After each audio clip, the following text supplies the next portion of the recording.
এই housing colony এলাকাতে বাস করেন বিভিন্ন সরকারি কর্মীরা, তারা বিভিন্ন সরকারি দপ্তরে চাকরি করেন। তারা বলছেন তারা প্রতি মাসে নিয়ম মতো তাদের মাইনে থেকে টাকা কাটা হয় এই বিদ্যুৎ বিলের, কিন্তু তারা এই সমস্যার সমাধান কিছুতেই করতে পারছেন না। যদিও WBSEDCর তরফ থেকেও কোনো সদুত্তর আমরা পাইনি, কিন্তু দুর্গাপুর নগর নিগমের তরফ থেকে প্রশাসক অনিন্দিতা মুখোপাধ্যায় জানিয়েছেন যদি হাউজিং কমিটির যে ইলেকট্রিক ডিপার্টমেন্ট সেখান থেকে যদি NOC পাওয়া যায় তাহলে আমরা দুর্গাপুর পুর নিগম থেকে এই আলোর ব্যবস্থা করে দেবো।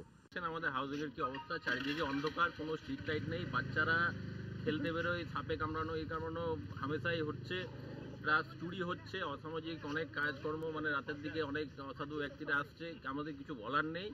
আমরা বারবার হাউজিংয়ে জানিয়েছি, সাগরভাঙ্গাতে জানিয়েছি, কোনো সুরাহা কিন্তু এখনো পর্যন্ত হয়নি। অথচ আমরা এর ক্ষেত্রে আমরা হাউজিংয়ের মানে যারা সব প্রত্যেকে সরকারি কর্মচারী, আমরা হাউস রেন্ট দিই, আমাদের স্যালারি থেকে রেন্ট কাটে, কিন্তু কোনো সুরাহা হয়নি। ডিএমসি যেরকম বলেছে যদি NOC দেয় হাউজিং থেকে তাহলে আমরা লাইটের কাজ করে দেবো, কিন্তু হাউজিং থেকে NOCও দিচ্ছে না, অথচ কাজও করছে না। সমস্যা এতদিন রাস্তা ছিল না, রাস্তাটা হলো, কিন্তু লাইটের তো কিছুই দেখতে পাচ্ছি না। আমরা লাইট জ্বালে যেগুলো ভেতরে জ্বালি সেগুলোই আলো, বাকি কোনো হাউজিংয়ে কোনো লাইট নেই। আর ভোটের যে বলছেন যে প্রচার করতে আছে, প্রচার দেখতে পেলাম না, দেওয়াল লিখন দেখতে পেলাম, সেটাও কোনো সময় রাত্রেবেলা, কোনো সময় ভোরবেলা। অ্যাকচুয়ালি আমাদের মেয়েদেরকে বাচ্চার মেয়েদেরকে নিয়ে টিউশন যেতে হয়, এদিক ওদিক যেতে হয়, আমাদের এইদিকে রাস্তা আসার কোনো অবস্থাই নেই, এত অন্ধকার।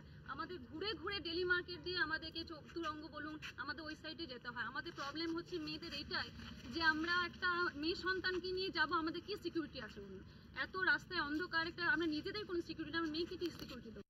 এখন দুটি ব্লকে আলো আর দুটি ব্লকে অন্ধকার, 5-6 বছর ধরে চলতে থাকা এই সমস্যার মধ্যে পড়েছেন এলাকাবাসী।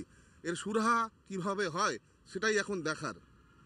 আমার শহর দুর্গাপুর থেকে সঞ্জীব সুই, কলকাতা টিভি।